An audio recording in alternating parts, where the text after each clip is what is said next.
نیولے نے کسی اشتہار کا مظاہرہ نہیں کیا. ان دونوں کے منہ بوسو کنار کے انداز میں قریب آئے اور سانپ نیچے اتر کے میری گردن پر جھول گیا. یہ ایک حیرت انگیز مظاہرہ تھا. گورومے نے تشت میں رکھی ہوئی آگ میں کچھ جھونک دیا اور آگ کے شعلے تیز سے بھڑکے. گورومے نے میرا ہاتھ پکڑ کر میری کھال کی ایک چٹکی بھری. گورومے کی چٹکی کسی خنجر کی طرح میری جلد میں پیوست ہو گئی. خون رسنے لگا. خون کے چند چھینٹے اس تابندہ آگ کے اوپر نچھاور کر دیے گئے اور کچھ قطرے نیولے کے سامنے عقیدت سے پیش کیے گئے. نیولے نے وہ قطرے گورمے کی ہتھیلی سے چاٹ لیے اور میں نے دیکھا کہ آگ اچانک بھڑک اٹھی ہے اور اس کے شعلے نے واضح طور پر انسانی شکل اختیار کر لی ہے. یہ انسانی شکل بتدریج اتنی واضح ہوتی گئی کہ میری آنکھیں حیرت سے پھٹ گئیں. میری آنکھیں دھوکہ نہیں کھا سکتی تھی. وہ قابلہ کا حولہ تھا جو دھوئیں اور شعلوں میں بگڑتا سنورتا نمودار ہوا. اس کا حسین سراپا شدید کرب و اضطراب کے عالم میں مبتلا تھا. میرا جی چاہا کہ میں اپنے سارے جسم سے خون نکال دوں اور وہ آگ سرد کر دوں، لیکن میرے قدم ہل بھی نہیں سکے. میں ششدر تھا اور پھٹی پھٹی آنکھوں سے اسے دیکھ رہا تھا. مجمع پر ایک جوش طاری تھا، ایک خوشی سی حاوی تھی. گورومی کی آنکھیں چمک رہی تھیں. سانپ اور نیولا مضطرب نظر آتے تھے. اقابلہ کا حوالہ دیکھ کر ان کا شور اور بلند ہو گیا، لیکن بہت جلد آگ کے شعلے دھیمے پڑ گئے اور سارے مجمع پر ایک سکون سا چھا گیا. جب میں وہاں سے ہٹا تو میرے قدموں کے گہرے نشان زمین پر ثبت ہو چکے تھے. نیولا میرے سر پر بیٹھا ہوا تھا اور مجھے ایسا محسوس ہو رہا تھا جیسے وہ کوئی بہت وزنی شے ہے. آؤ میرے ساتھ، بوڑھے گورمے نے شفقت سے کہا. میں خاموشی سے اس کے ساتھ چلنے لگا. گورمے نے نیولے کو اپنے کاندھے پر بٹھا لیا اور میری گردن میں لٹکے ہوئے سانپ کو انگلی کا اشارہ کر کے لکڑی کے ایک دائرے میں تبدیل کر دیا. اس نے نیولے کی جلد کو بوسہ دے کر اسے فضا میں اچھال دیا. میں اسے خاصی دور تک دیکھ سکا. پھر وہ میری نگاہوں کے دائرے سے نکل گیا. میرے ساتھ اور بہت سے لوگ بھی چل رہے تھے. گروٹا بھی ہونٹوں پر ایک عجیب سی مسکراہٹ لیے ہمارے ساتھ گامزن تھا. یہ تمام لوگ تعداد میں بے شمار تھے. ان میں سے بیشتر زیادہ عمر کے لوگ تھے. لوگ آگے جا کر منتشر ہونے لگے. پھر میں اور گرومے تنہا رہ گئے. راستے میں ہم دونوں نے ایک دوسرے سے کوئی بات نہیں کی. گرومے جب اپنے پتھر کے مکان میں داخل ہوا تو میری آنکھیں چندھیا گئی. میں ٹھٹک کر رک گیا. کوئی اندازہ تک نہیں کر سکتا تھا کہ پتھر کے اس بند مکان میں ایک ماہ کامل موجود ہوگا. اس کی روشنی سے وہ سخت سیاہ سنگی دیواریں روشن نظر آتی تھی. یہ مبالغہ نہیں ہے، نہ حسن کے معاملے میں میرے اظہار کا کوئی شاعرانہ پیرایا ہے. میں یہ دیکھ کر دنگ رہ گیا کہ وہاں کیشا جیسی شکل کی سفید فام حسین و جمیل لڑکی موجود تھی. اس نے میری طرف بہت غور سے دیکھا. ایک لمحے کے لیے اس کی آنکھوں میں چمک پیدا ہوئی، پھر معدوم ہو گئی. جابر بن یوسف، گرومے نے میری طرف اشارہ کر کے اسے مخاطب کیا. یہ ہمارا مہمان ہے. میں اس کے علم کی پرورش کروں گا اور اسے پارسا لوگوں میں سب سے بڑا بناؤں گا. میں اسے مقدس جانور کے خون سے غسل دوں گا اور یہ ہمارے لیے اس کے خلاف ایک زبردست ڈھال ثابت ہوگا. دوشیزہ جمال اور جلال نے اس کی باتوں پر کوئی توجہ نہیں دی. وہ ایک محبیت کے ساتھ میری طرف دیکھی. اس کی آنکھیں نیلی تھی، بال سیاہ اور چہرہ اتنا پاکیزہ، اتنا دلکش تھا کہ یہ قابلہ کی خاص کنیزوں ہی کا ترا امتیاز تھا. وہ ایک مکمل لڑکی تھی. کیشا اور اس میں بظاہر کوئی فرق معلوم نہیں ہوتا تھا. اس کے سوا کہ اس کی آنکھوں میں ذہانت کی چمک زیادہ تھی. اس کے اعتبار باوقار تھے. میں مبہوت سا اسے دیکھا کیا اور قریب رکھے ہوئے ایک پتھر پر بیٹھ گیا. اس نے اپنے شیریں لب کھولے. تم بھی وہیں سے آئے ہو؟ تم بھی اسے بھول گئے؟ میں نے اس کے لہجے میں درد محسوس کیا. ہاں اے دوشیزہ آسمان، میں کبھی وہاں تھا، لیکن میری درخواست ہے کہ مجھ سے ماضی کے متعلق سوالات نہ کرو. خوب خوب، گورمے مسکرا. یہ ذہنی صحت مندی کی علامت ہے. جارا کاکا نے اسے قبول کر لیا ہے. اس نے انگروما کے شریف لوگوں کا ساتھ دے کر ہماری طاقت میں اضافہ کیا ہے. بلا شبہ یہ ایک اضافہ ہے. وہ اپنا طنز چھپا نہ سکی. اس کا قد بڑا کرنا ضروری ہے. ہاں، یہ ہمارا مہمان ہے. ہم نے تمہاری بیٹی کیشا کو اس کی آسودگی کے لیے بھیجا تھا، مگر اس نے ہماری مہمان نوازی کا لطف نہیں اٹھایا. اس نے ہمارے پاس آنے میں تامل سے کام لیا. جابر بن یوسف ایک مستقل مزاج، جذباتی اور متکبر شخص ہے. اسے مشورہ دوں گا کہ وہ یہ خصائص ترک کر دے. گرومے نے سنجیدگی سے کہا. وہ شخص مر گیا. اب جابر بن یوسف تمہارے حکام کا تابع ہے اور تمہارے جزیرے کے ہر فرد کا غلام ہے. اس کی اپنی کوئی ذات نہیں ہے. وہ تمہارے ہاتھ کا اسلحہ ہے. وہ تمہارے لیے بہترین گھوڑا ثابت ہوگا. اس کی لگام تھامے رکھنا تمہارا کام ہے. یقین کرو، یہ جانور تمہارا بہترین معمول ثابت ہوگا. گورمے سچ سچ بتاؤ، کیا میں نے پہلے جابر بن یوسف کا گلا نہیں گھونٹ دیا ہے؟ میں نے سرد لہجے میں کہا. تم سچ کہتے ہو، لیکن یاد رکھو جو پیشن گوئیاں تمہارے ذہن میں محفوظ ہیں، جزیرہ انگروما میں آ کر ان کی سمت بدل گئی ہے. ہم نے اپنے مقدر سے لڑنا سیکھا ہے. ہم نے فیصلے بدل دیے ہیں. گرومے کسی قدر تیز لہجے میں بولا. گرومے سچ کہتا ہے. نشا ایک سرد آہ بھر کے بولی. میں تمہاری اصلاح کروں گا اور تم دیکھو گے زمین کیسا رنگ بدلتی ہے. جزیرہ انگروما کا ہر خطہ تمہارا ہے. اس کے درخت تمہارے ہیں، اس کے پھل تمہارے، اس کے لوگ تمہارے، اس کی عورتیں تمہاری. انگروما کی ہر عورت تمہاری خواہش پر پیش کر دی جائے گی تاکہ ہوس تم پر غلبہ نہ پا سکے اور تم یکسو ہو کر اسرار و رموز کے علم میں مستغرق ہو جاؤ. میں نشا کو تمہاری آنکھوں کی جلن دور کرنے کے لیے پیش کرتا ہوں. نشا نے اس علاقے کے پرجلال افراد کو شادمہ کیا ہے. اسے قابلہ کا قرب حاصل رہا ہے. یہاں آ کر اس نے کیشا جیسی بہت سی لڑکیوں کو پیدا کیا ہے جنہوں نے ہمیں ایک دوسرے کے ساتھ نبرد ازما ہونے سے دور رکھا. ہم نے ان لڑکیوں کے شباب کی عمر طویل کرنے کے لیے انہیں پتھروں کی شکل دے دی ہے اور صرف اگر تم اس کی بدن کی یکسائی سے اکتا جاؤ تو اس کی حسین لڑکیوں میں سے کسی ایک کو کسی وقت متحرک کیا جا سکتا ہے. گرومے کے لہجے میں سنجیدگی اور شفقت شامل تھی. میں نے گرومے کی موجودگی میں آگے بڑھ کر نشا کے خوبصورت مرمری ہاتھوں کو بوسہ دیا اور گرومے مسکراتا ہوا وہاں سے رخصت ہو گیا. ہم دونوں اس کمرے میں تنہا رہ گئے۔ تھوڑی دیر خاموشی کا تسلط رہا، میری دیوانگی میں اور تشدد آ جاتا، لیکن اسی وقت نشا کی آواز گونجی، ٹھہرو۔ اس نے حکمی انداز میں کہتے ہوئے اپنے سر کا ایک بال توڑ کر آنکھوں کے سامنے کیا اور اسے پھونک ماری۔ اس کی پھونک سے بال جلنے لگا، کمرے میں عجیب قسم کی چراند پھیل گئی۔ چاروں طرف نگاہ دوڑا کر اس نے شان بے نیازی سے کہا، وہ اب شاید کسی کو معاف نہیں کریں گے، تم نے اچھا کیا کہ ان کی باتیں قبول کر لی۔ اس کے سوا تمہارے پاس کوئی چارہ نہیں تھا۔ میں اس موضوع پر گفتگو نہیں کرنا چاہتا۔ وہ جانتی ہوگی کہ میں نے انگنت صبحیں اور شامیں انکار اور استدراج میں کاٹ دی۔ میں نے اپنا جسم خشک رکھا، میں اس کی توجہ کا منتظر رہا، پھر مجھے یہ فیصلہ کرنا پڑا کہ مجھے خود کو آئندہ دنوں کے حوالے کر دینا چاہیے۔ تم دیکھ ہی رہی ہو کہ میرے سینے پر تحائف جھول رہے ہیں، یہ یہاں بیکار ہو گئے ہیں۔ میں نے ان کے لیے کئی بار اپنی زندگی داؤ پر لگائی، لیکن یہ میرے کسی کام نہ آئے۔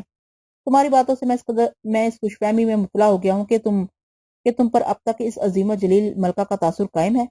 خاموش رہو، اس نے سسکاری بھری۔ گو میں نے افشائے راز کے لیے اپنا اقبال اپنی عمر کا 1 سال کم کر لیا، تاہم جن لوگوں میں اب تم موجود ہو ان کا درجہ بہت بلند ہے، وہ ماورائے علوم میں طاق ہیں۔ یہاں آ کر انہوں نے اپنا علم بڑھانے کے سوا کوئی کام نہیں کیا۔ اقابلہ وہ حسین دوشیزہ، اس کا قصر اب تو ایک خواب ہے، اس نے حسرت سے کہا۔ میں نے اسے خود سے اور قریب کر لیا۔ وہ کہنے لگی، میں نے کئی بار یہاں سے فرار ہونے کی کوشش کی، لیکن ہر بار انہوں نے مجھے اپنی طاقتوں کے ذریعے واپس کھینچ لیا۔ میں اقابلہ کے حکم پر غلاموں کے ایک طائفے کے ساتھ قائد اعظم کے شگون کے بعد جزیرہ امسا جا رہی تھی کہ انہوں نے سمندر کی لہروں کا رخ موڑ دیا اور میں یہاں پہنچ گئی۔ یہاں آ کر میں قبیلے کے سرکردہ لوگوں میں تقسیم ہوتی رہی۔ گرومے کے پاس بہت سی طاقتیں ہیں، وہ عرصے تک گھر سے باہر رہتا ہے۔ مجھے یہاں تک کھینچنے میں اس کا بڑا ہاتھ ہے، اس لیے میں مشکل طور پر اسی سے وابستہ کر دی گئی ہوں۔ وہ مجھ پر شک کرتے ہیں، لیکن وہ جانتے ہیں کہ میرا وجود ان کی برتری کے مقابلے میں بہت ناتواں ہے۔ فرار محال ہے، موت بھی محال ہے۔ ہر شخص نے یہاں آ کر شاید یہی فیصلہ کیا ہے کہ اب ان کے حکام کے سامنے سر جھکا لینا چاہیے۔ میں نے نشا کی زلفیں اپنی سانسوں سے اڑاتے ہوئے کہا اور زمین پر لیٹ کر میں نے اقابلہ کے التفات، اپنی کامیابیوں اور 13 بختیوں کی داستان اسے سنائی۔ دوسرے دن سے باقاعدہ میں نے ان کی عبادت گاہوں میں جانا شروع کر دیا۔ میں رات کو ان کے جلسوں میں بھی شریک ہونے لگا۔ وہ روز جمع ہو کر اقابلہ کے خلاف دعائیں مانگتے تھے۔ میری آواز نے کبھی ان کا ساتھ نہیں دیا، لیکن پھر میرے علاوہ خود بخود ان ہونٹوں کے ساتھ کھلنے اور بند ہونے لگے۔ میرا بیشتر وقت گورمے کے ساتھ گزرتا تھا۔ اس نے مجھے کمال شفقت، کمال انہماک سے بہت سے اسباق رٹانے شروع کر دیے۔ میں بھی اس کے لیے کوئی نیا اور کند ذہن طالب علم ثابت نہیں ہوا۔ میں نے اس کی ہر حرکت اور ہر عمل میں بے حد دلچسپی لی۔ میرا تجسس، میرا شوق اور میری کامیابیوں نے گورمے کو میری طرف کچھ زیادہ ہی مائل کر دیا تھا۔ وہ رات کو مجھے مجسموں کے درمیان لے جاتا، انہیں جگاتا اور انہیں مجھ سے متعارف کراتا۔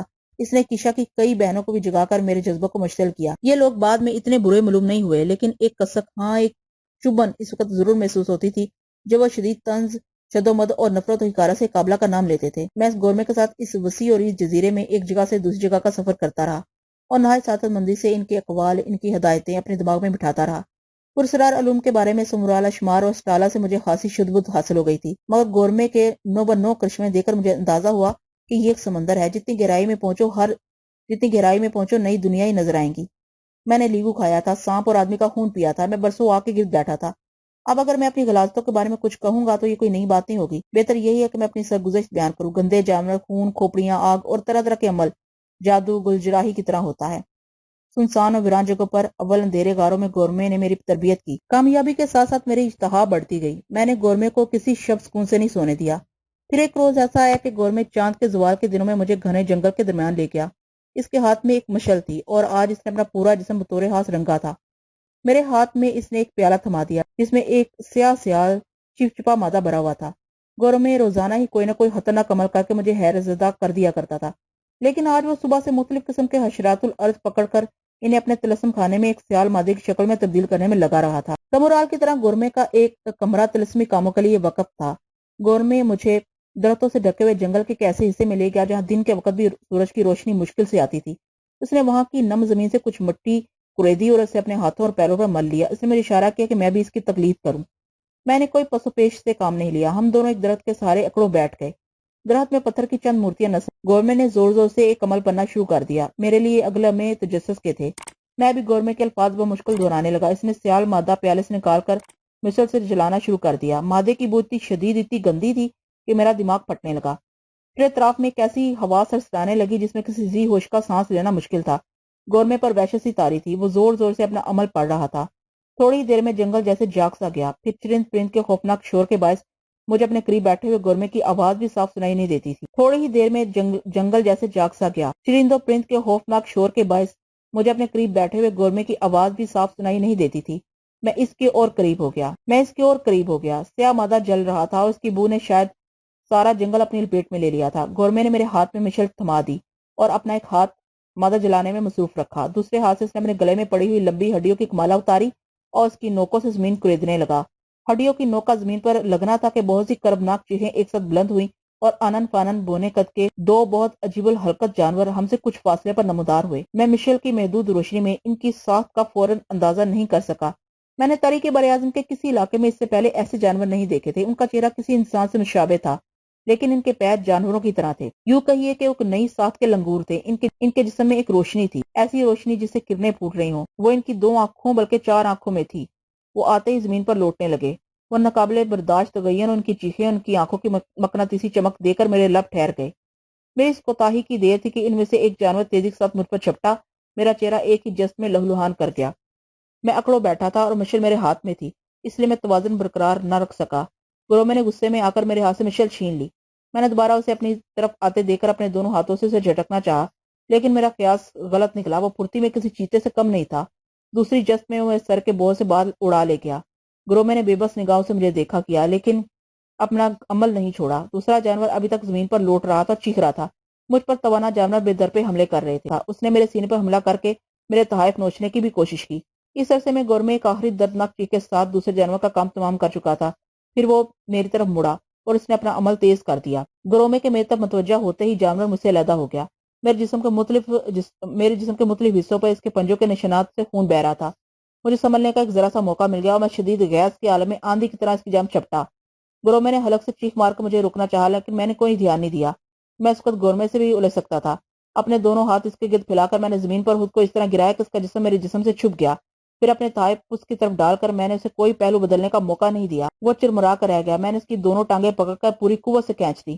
اس کی بھیانک چیخ سے سارا جنگل لرز اٹھا۔ ایک ساتھ بہت سی جنگلی آوازیں جنگل میں گونجنے لگی جیسے جنگل میں کوئی رن پڑ گیا ہو۔ گورمے نے ان دونوں جانوروں کو اٹھا کر یکے بعد دیگرے نہایت سفاکی سے ان کی آنکھیں نکال دیں اور ان کا مغز چیر کر کچھ خود کھایا اور کچھ مجھے کھلایا۔ مشل کبھی میرے ہاتھ میں آ جاتی تھی، کبھی اس کے ہاتھ میں۔ سیال مادہ جل چکا تھا اور تغین میں کمی آ گئی تھی۔ اس کے ہاتھ چاقو کی طرح جانوروں کے جسم چیر رہے تھے۔ پھر اس نے وہ 2 آنکھیں میرے حوالے کر کے ان دونوں کے جسم ہڈیوں کی مدد سے کھودی ہوئی زمین میں داب دیے۔ میرا ہاتھ پکڑ کر غیر معمولی رفتار سے جنگل میں بھاگنے لگا۔ اندھیری رات میں جنگل میں چلنا اور بھاگنا گورمے کے لیے کوئی نیا کام معلوم نہیں ہوتا تھا۔ میری بھی آنکھیں سامنے کی رکاوٹیں صاف دیکھ رہی تھی اور میرے قدم ان سے بچتے ہوئے چل رہے تھے۔ ہمارے پیچھے جانوروں کا ایک شور برپا تھا۔ گورمے جنگل سے بے تحاشا نکل کر سیدھا ساحل کی طرف آیا۔ اس نے میرے ہاتھوں سے 4 آنکھیں لے کر انہیں ٹٹولا۔ ان مردہ آنکھوں میں ابھی تک روشنی تھی۔ 2 آنکھیں اپنے پاس رکھ لیں اور 2 اس نے سمندر میں پھینک دی۔ اس کام سے فارغ ہو کر اس نے اطمینان کا ایک لمبا سانس لیا اور ایک چٹان کے سہارے بیٹھ گیا۔ سرد ہوا اس کے جسم کو لگی، اس نے آنکھیں موند لیں۔ میں اب اس کے قریب بیٹھ گیا۔ کچھ دیر تک اس کی یہی حالت رہی، پھر وہ اٹھا اور میرے سر پر ہاتھ رکھ کر بولا، تیسری بار بھی گرومے نے انہیں سرد کیا ہے۔ میں خاموش رہا۔ وہ خود بخود بولا، میں نے اپنے جزیرے کے پانیوں میں نگرانی کے لیے مقدس ہربیکا کی آنکھیں چھوڑ دی ہیں۔ ابھی ہمیں وقت کی ضرورت ہے کیونکہ ابھی بہت سے کام کرنے ہیں۔ میں ایسی آنکھیں دور دور تک سمندر میں پھیلا دوں گا۔ ہربیکا کو دیوتاؤں کی سعادت حاصل ہے۔ اسے قابو میں کرنے کے لیے پتھر کے ہاتھ درکار ہوتے ہیں۔ معزز گورمے، کیا تم وضاحت نہیں کرو گے؟ تم میرے ایک لائق شاگرد ہو۔ وہ ٹھہر ٹھہر کر بولا، جرا کاکا کی مقدس روح تم پر نگاہ رکھے، تم آج اس کے عطاب سے بچ۔ اب تک میرے 200-250 ساتھی مجھے مایوس کر چکے ہیں، صرف 2 آدمیوں نے حوصلہ برقرار رکھا۔ ہربیکا میں دیوتاؤں کی قوت ہوتی ہے، اس کی آنکھیں اپنی پشت پر بھی دیکھ لیتی ہیں۔ ہربیکا کا پتہ لگانا بھی آسان کام نہیں ہے۔ میں ہمیشہ ان کی جستجو میں رہتا ہوں۔ اس بار انہیں قابو میں کرنے کے لیے میں نے تمہیں منتخب کیا تھا۔ تم نے حوصلہ ہار کر بھی حوصلہ برقرار رکھا۔ تم نے ایسی طاقت کا مظاہرہ کیا ہے کہ انگروں ماہ میں کوئی شخص آج تک یہ جرت نہیں کر سکا۔ پہلے سے کچھ نہ بتانے کی وجہ یہی تھی کہ کہیں تم ہربیکا سے خوفزدہ نہ ہو جاؤ۔ گرومے کے ساتھ چند ہی برگزیدہ لوگ یہ عمل انجام دے سکتے ہیں، مگر یہ آنکھیں اور اس کا مغز، یہ آنکھیں، اس نے انہیں چومتے ہوئے کہا، یہ آنکھیں انگروما کے قریب آنے والوں کو دور سے تاک لیتی ہیں۔ میں نے ان جوڑوں میں سے ایک ایک سمندر کے سپرد کر دی ہے، ایک ایک میرے طلسم قدر کی زینت بنے گی۔ جب سمندر میں کوئی خطرہ ہماری طرف آ رہا ہوگا تو یہ روشن ہو جائے گی۔ اس عدسے میں ہم اپنے دوستوں اور دشمنوں کو پہچان لیں گے۔ اس نے گہرا سانس لیا۔